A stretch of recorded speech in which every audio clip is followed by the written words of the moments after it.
Today, I don't know why Sydney and Greta are still up. We're starting. Come on.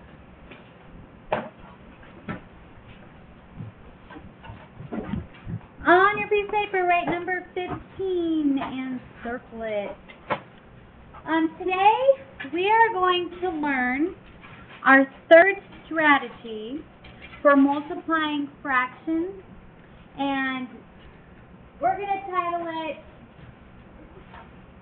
Multiplying a Fraction by Fraction.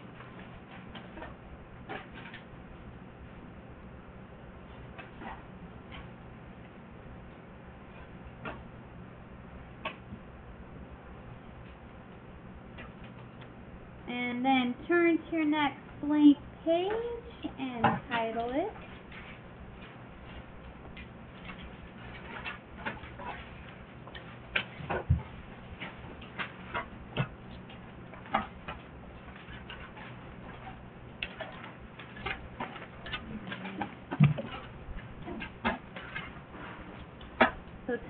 Multiplying a Fraction by a Fraction. And underline it.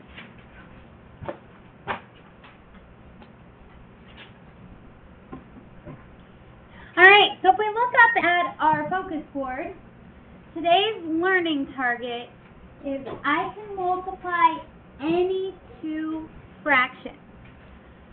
Zoe, put the snack away. Move your magnet. Yesterday, we learned a second way to multiply two fractions. We learned you can use an area model, which is the box, right? The day before, we learned using a bar model, okay? One thing we all have been noticing is what you guys have been calling a shortcut.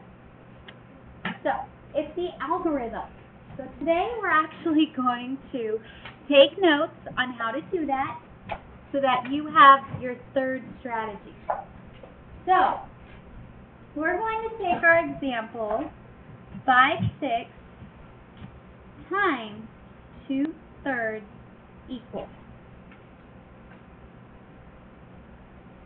And we're going to write an algebraic rule, which means we're going to use some variables, okay?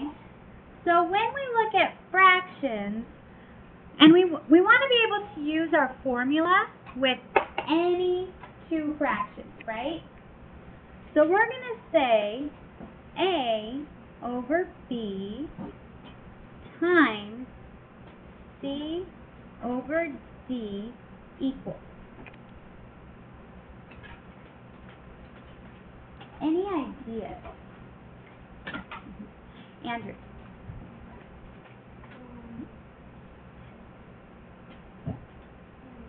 Okay, it's hard to put it into letters. I bet you could give me an answer, but now I got to put it into letters.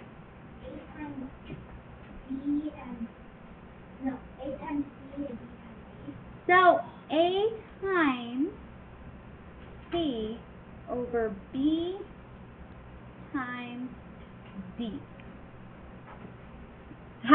That's our algebraic rule, our formula.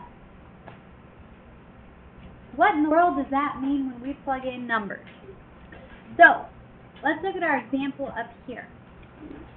The 5 is our A, the 6 is our B, right? So then the 2 is our C, and the 3 would be D. So, basically what you're going to do, how do we show steps? So I guess you could say step 1,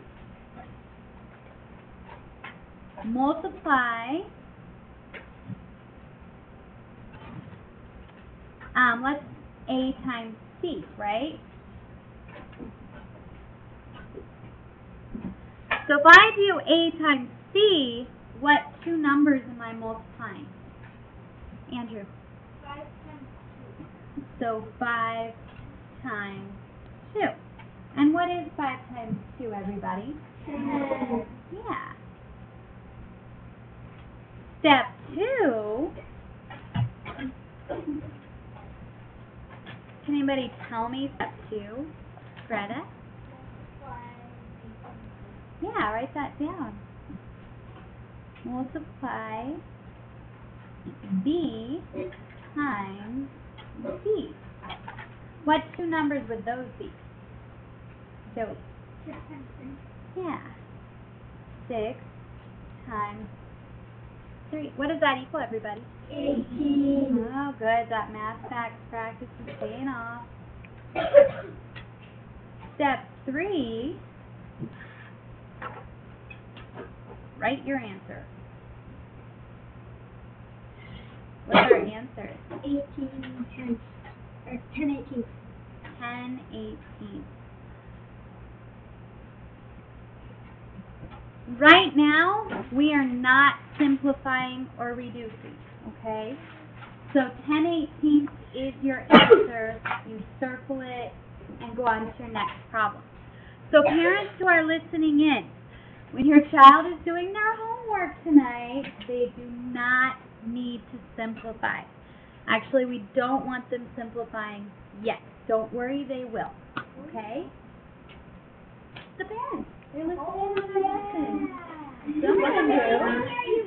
Everybody say hi, Mom. I love you, Mom. Aww. Say goodbye.